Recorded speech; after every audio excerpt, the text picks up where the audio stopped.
सो दोस्तों welcome to money stalkers. इस video के अंदर मल्टीपल स्टॉक्स के बारे में हम लोग बात करने वाले हैं। तो आज के दिन अगर आप परफॉर्मेंस देखोगे आईटी सेक्टर का, मार्केट का, तो अच्छे खासे बेसिस के ऊपर रिकवरी हमें नजर आई है।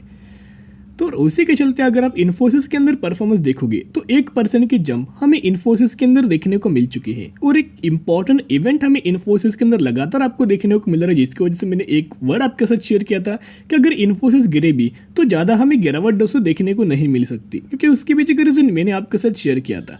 जब भी इन्फोसिस के अंदर जो इवेंट है जिसका नाम है बायबैक, जब भी हमें इन्फोसिस गिरता है उस समय जो कंपनी के खुद प्रमोटर्स होते हैं वो खुद कंपनी के शेयर्स बाइंग करते हैं। उससे क्या होगा, फिर प्राइस के अंदर पंप नजर आएगा और पंप होने के कारण, बाइंग होने के कारण फिर से प्राइस के अंदर हमें जंप आपको दिखने को मिल जाएगी। तो इसी के चलते 1516 रुपये की क्लोजिंग हमें आज के दिन इन्फोसिस के अंदर देखने को मिल चुकी है। अगर आप इन्फोसिस का पिछले एक महीने का अगर आप पैटर्न देखोगे, चार्ट अगर आप देखोगे, तो ऑलमोस्ट हमें 7% की गिरावट पिछले एक महीने के अंदर नजर आई है। ये गिरावट दोस्तों पिछले एक महीने में नहीं बोल सकते, लेकिन जो गिरावट निकल के आ रही है ऑलमोस्ट 6 से 7 दिनों के अंदर ही हमें गिरावट आपको निकल के आई है, जो कि हर एक कंपनी के अंदर, हर एक सेक्टर के अंदर ये गिरावट हमें हो चुकी है। तो सबसे पहले एक इवेंट के बारे में दोस्तों हम लोग बात करते हैं, जिसका नाम मैंने आपके साथ शेयर किया, बायबैक। तो लगातार कंपनी खुद कंपनी के शेयर्स हमें बाइंग कर रही है। आज के दिन भी कंपनी ने अपने शेयर्स बाइंग किया है, जहां अगर आप देखोगे IT firm Infosys buyback 15,85,000 shares of 1504। Basically जो बायबैक जो कंपनी ने किया था वो मंडे के दिन हमें ऑलमोस्ट 15,85,000 शेयर्स की खरीदारी हमें बाइंग लगातार करते हुए आपको नजर आई है। 1500 ऑलमोस्ट 4 रुपये के आसपास हमें इन्फोसिस के प्रमोटर्स ने बाइंग किया है। तो अभी हम आ चुके इन्फोसिस की एनएससी ऑफिशियल वेबसाइट के ऊपर। यहाँ अगर आप देखोगे तो आज के दिन भी अगर आप देखोगे तो आज के दिन में हमें बाइंग देखने को मिल रही है।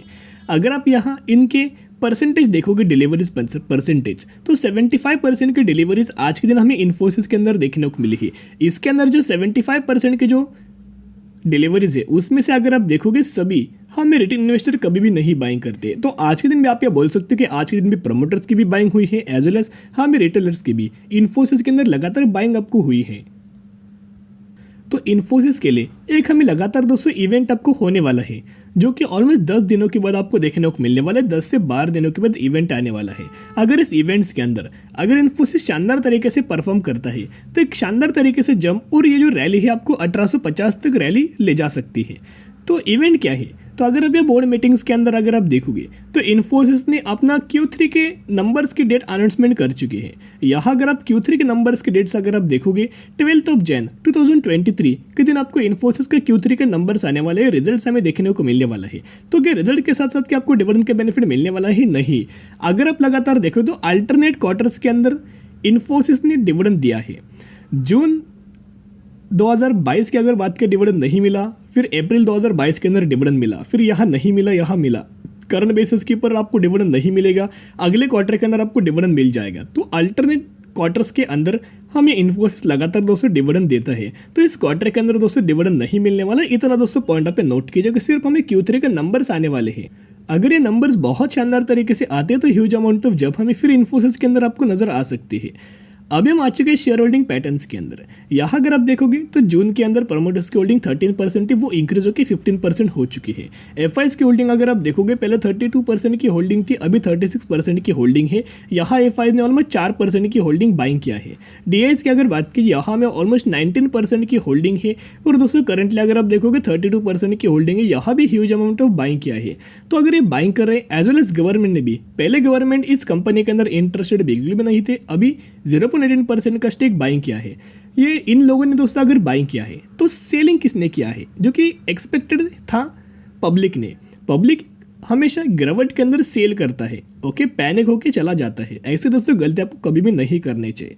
जो स्मार्ट इन्वेस्टर थे उन्होंने बाइंग किया, प्रमोटर्स ने बाइंग किया, एफआईज ने बाइंग किया, डीआईज ने बाइंग किया, गवर्नर के साथ साथ गवर्नर ने भी और म्यूचुअल फंड्स ने भी बाइंग किया है। लेकिन सेलिंग हमें सिर्फ और सिर्फ पब्लिक के चलते नजर आई है। पहले 36% के आसपास होल्डिंग थी, अभी 16% के आसपास होल्डिंग देखने को मिल रही है। तो जिसके चलते कंपनी बहुत अच्छे फंडामेंटल दोस्तों कंपनी स्ट्रांग है। और इन्फोसिस के पास अगर आप ये रिजर्व्स देखोगे तो 78,000 करोड़ के आसपास हमें रिजर्व्स निकल के आ रहे हैं। तो शानदार तरीके से फंडामेंटल स्ट्रांग इनका एक पैटर्न निकल के आ रहे हैं। या फिर अगर आप देखोगे तो एक इनका हमें पैरामीटर्स निकल के आ रहे हैं। तो तो जिसके चलते अगर आप इन्फोसिस के अंदर बाइंग करना चाहते हो, अभी भी 19% की गिरावट के अंदर हमें अवेलेबल देखने को मिल रहा है। तो buy on the strategy apply करना और इन्फोसिस के अंदर लंबे समय के लिए होल्ड करके चल सकते हैं। शॉर्ट टर्म में 1850 तक हमें रैली हो सकती है और लंबे समय के लिए 2400 तक हमें रैली निकल के आ सकती है। अब हम लोग बात करने वाले हैं एक कंपनी के अंदर 6:1 रेशियो के अंदर आपको बोनस का हमें बेनिफिट मिलने वाला है। तो हम लोग कौन सी कंपनी के बारे में बात करें उसके बारे में दोस्तों हम लोग बात करेंगे ही। लेकिन अगर आपके पास इस कंपनी के 1 शेयर होंगे तो 1 के बदले 6 एज अ बोनस शेयर दिया जाएगा और ये ही एग्जीक्यूशन के बाद हो जाएंगे 7 शेयर। वैसे ही अगर आपके पास इस कंपनी के 2 शेयर होंगे तो 2 के बदले आपको almost 12 as a bonus share दिया जाएगा और यही एग्जीक्यूशन के बाद हो जाएंगे 14। तो इसी रेशियो के अंदर एक कंपनी के अंदर बोनस का बेनिफिट मिलने वाला है, जिसके अगर आप एक यहाँ मार्केट कैप अगर आप देखोगे 200 करोड़ का मार्केट कैप, यानी कि ये कंपनी एक माइक्रो कैप कैटेगरी से बिलोंग करता है। अगर आप इस कंपनी का पिछले 6 महीने का अगर आप परफॉर्मेंस देखोगे तो 341% का रिटर्न शेयर होल्डर्स को डिलीवर कर चुके हैं। 1055 रुपीज़ के ऊपर ट्रेड कर रही है। और हम लोग बात करें जीएम पॉलीप्लास्ट लिमिटेड के बारे में, तो कौन से सेक्टर से ये कंपनी बिलोंग करती है। प्लास्टिक प्रोडक्ट्स के अंदर हमें कंपनी का बिजनेस है और शानदार तरीके से कंसिस्टेंटली ग्रोथ हर एक पैरामीटर के अंदर इस कंपनी के अंदर नजर आई है।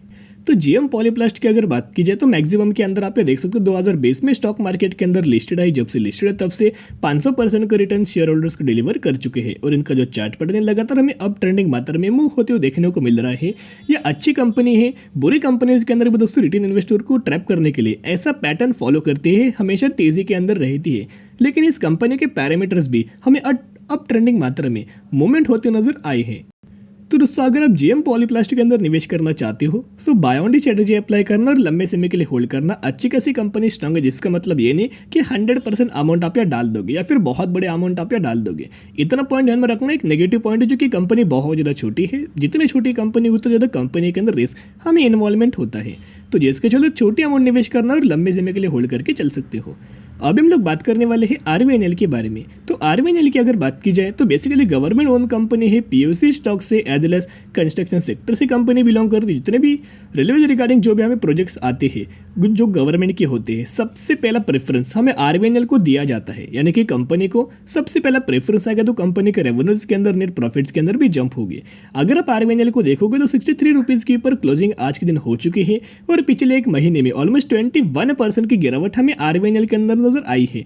ये पिछले एक महीने में दोस्तों अगर आप देखोगे पहले कंपनी के अंदर ह्यूज अमाउंट ऑफ तेजी आपको निकल के आई थी, लेकिन बाद में जैसे कि मार्केट के अंदर गिरावट हो रही है, गवर्नमेंट रिगार्डिंग जो अपडेट्स निकल के आ रहे हैं, जिसकी वजह से और हमें आप ये बोल सकते हो कि प्रॉफिट बुकिंग भी हमें आरवीएनएल के अंदर करंट बेसिस के ऊपर देखने को मिल रही है।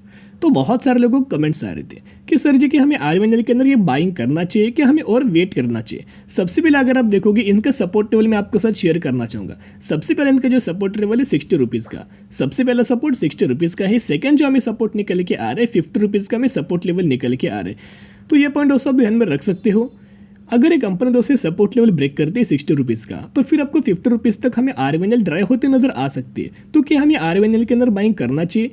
आप दोस्तों धीरे धीरे करके आरवीएनएल के अंदर बाइंग स्टार्ट कर सकते हो। अच्छी कंपनी है, फंडामेंटली कंपनी स्ट्रांग है, लेकिन एक ही पॉइंट नोट करना कि स्लो चलने वाली कंपनी है। करंटली जो फास्ट मूवमेंट आपको नजर आई, इस तरह से मूवमेंट दोस्तों कंपनी के अंदर नजर नहीं आते। तो ये पॉइंट ध्यान में रखना।